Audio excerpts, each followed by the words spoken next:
Capítulo 314. Boas notícias da frente de batalha.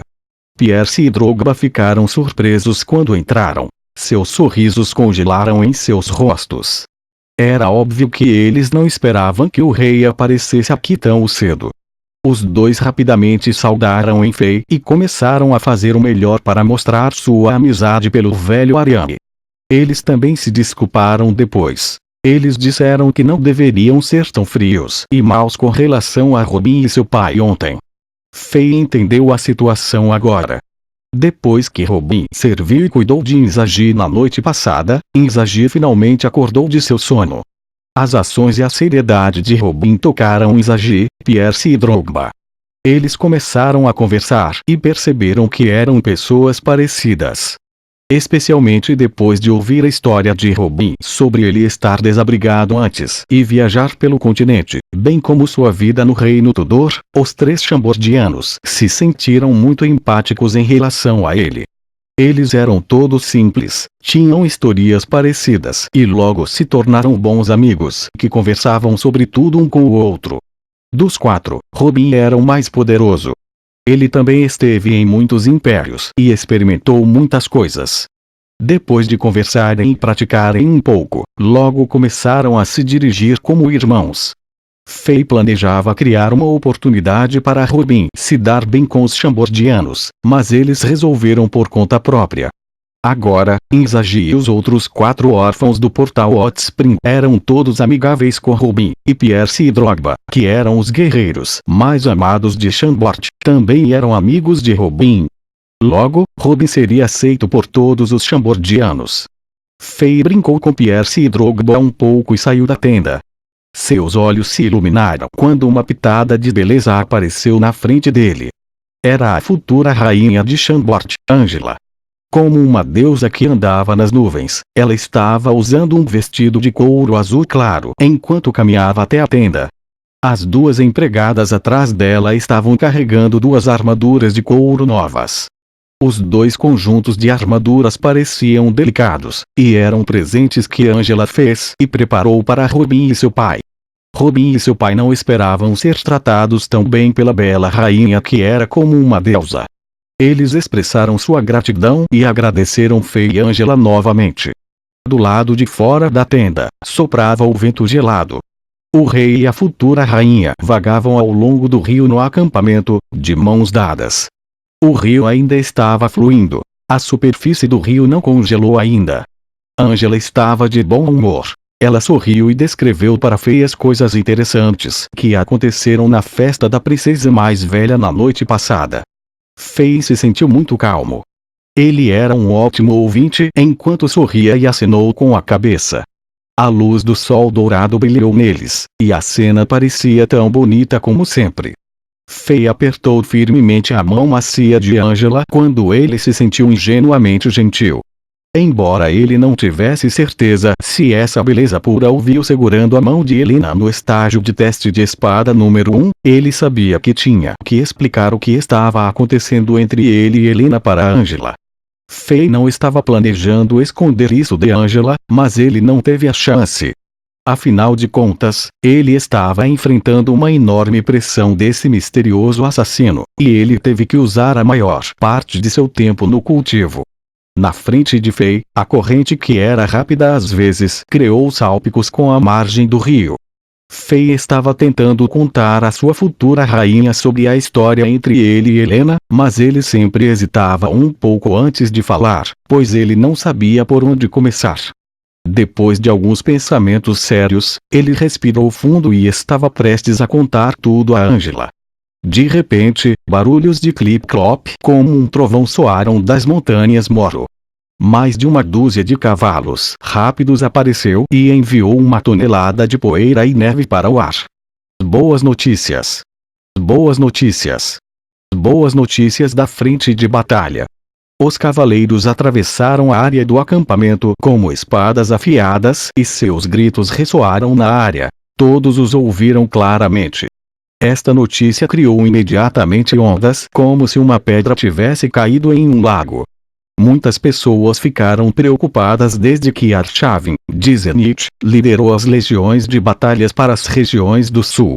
Agora, depois de um dia, boas notícias vieram. Embora isso estivesse de acordo com as expectativas de muitas pessoas ainda estavam felizes depois de ouvi-las. Como uma poção mágica, essa boa notícia acalmou muitas mentes ansiosas nesse momento caótico. Por um momento, todos pararam o que estavam fazendo e olharam para cima. As pessoas na área do acampamento observaram todos os cavaleiros correndo para o portão sul de São Petersburgo. Boas notícias tão cedo? Qual o nível de sucesso obtido por Arshavin? Esse deus da guerra derrotou todos os invasores em apenas um dia. Fei balançou a cabeça enquanto pensava sobre isso. Não era possível. A chamada boa notícia era provavelmente a primeira vitória que Zenit ganhou. Afinal, o Império Spartax tinha feito muita preparação e enviou 70.000 a 80.000 soldados. Diferente das pequenas batalhas que Zenit e Spartax tiveram, esta era uma guerra total. Mesmo que o príncipe mais velho Arshavin tenha nascido para ser um grande general, ele não poderia derrotar o Império Spartax em apenas um dia. Com essa interrupção, Fei não teve mais tempo de explicar as coisas para a beldade ao lado dele.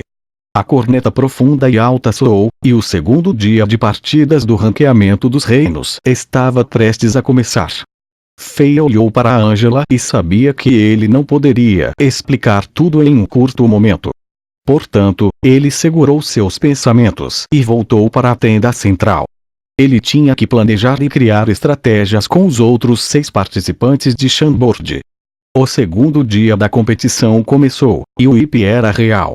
No estágio N8 de teste da espada, Fei encontrou um guerreiro de 5 estrelas de baixo nível com a energia guerreira elementar da Terra.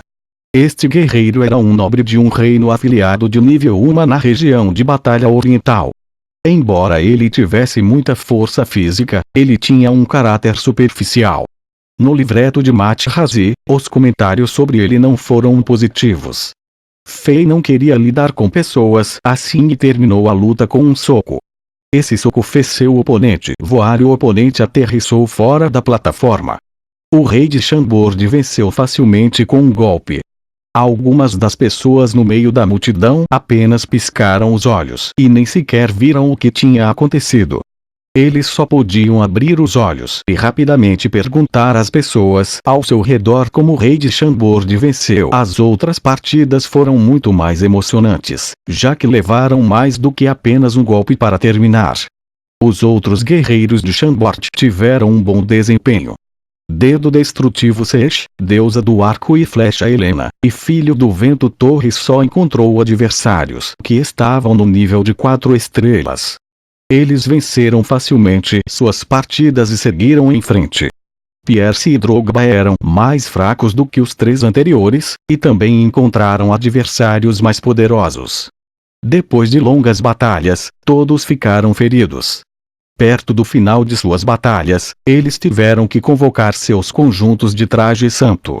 Usando a proteção superior dos conjuntos de traje santo e as técnicas finais de suas constelações, eles mal conseguiram derrotar seus oponentes e seguiram em frente.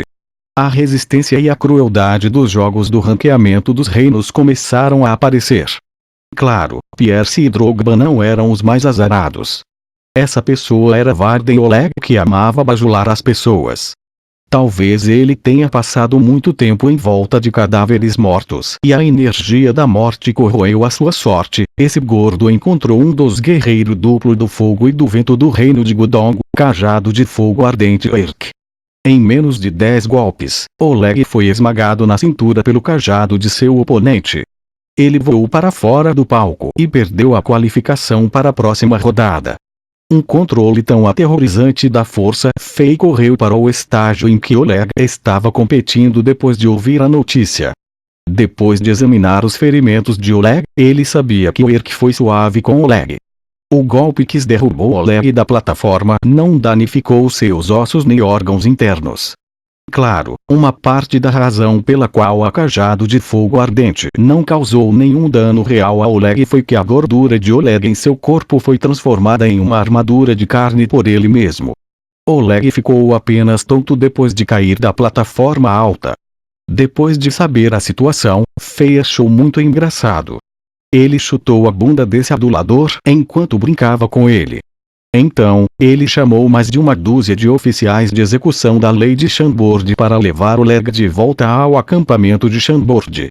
O segundo dia da competição terminou após 6 horas. Através das batalhas cruéis, sangrentas e intensas, os 13 melhores mestres guerreiros estavam determinados. No segundo dia da competição, um participante teve muita sorte. Ele era um príncipe chamado Andrei Shevchenko de um reino afiliado de nível 2 na região de Batalha do Sul. Como havia 25 participantes na competição de hoje, um participante passaria automaticamente pela sorte. Este príncipe conseguiu o número da sorte e não conseguiu um adversário. Embora muitas pessoas não achassem que este príncipe fosse um guerreiro qualificado na lista dos 13 melhores, eles tiveram que admitir que às vezes a sorte era uma grande parte da sua força.